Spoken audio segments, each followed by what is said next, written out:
เขาน้องบ่เอาชีวิตเป็นเสียงดอกหักเขาสั้นบ่ว่าไอ้ดอกเก็บเอาออกจากใจน้องซาไอ้มีไหมน้องไม่ได้คือกันไอ้ยองกันกันนะว่าพานุ่มมือพร้อมกับภาวนาสาธุเด้ออย่าพอกันอีกเด้อความหักที่ดีบอกความหมายจบกันไปเอาง่ายๆเลยบ่เป็นโสดก็ตายสบายใจน้องก็ขอให้อ้ายโชคดี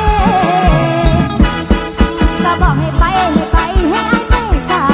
ก็บอกให้ลากันไปแค่นายบอกแค่ก็แล้วแต่บ่สนใจพอกันทีก็บอกให้ลืม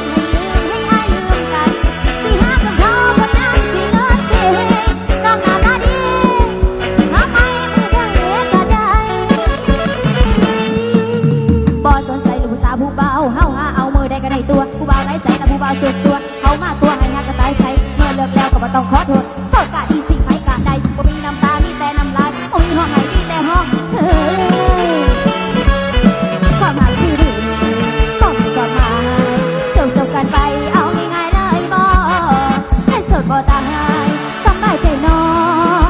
ก็ขอให้อ้ายโชคดีก็บอกให้ไปให้อ้ายไปซะก็บอกให้ลากันไปแม่นอ้ายบ่แคร์ก็แล้วแต่บ่สนใจพอกันทีก็บอกให้ลืมให้อ้ายลืมกันสิหากับเขาคนนั้นสิเงินสิน้องหน้าตาดีหาไม่ได้ก็ได้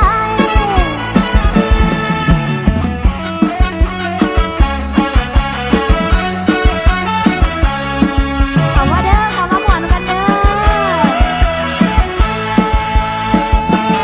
ความหักที่ดีบ่มีความหมายจบกันไปเอาง่ายๆเลยบ่เป็นโสดบ่ตายสบายใจน้อ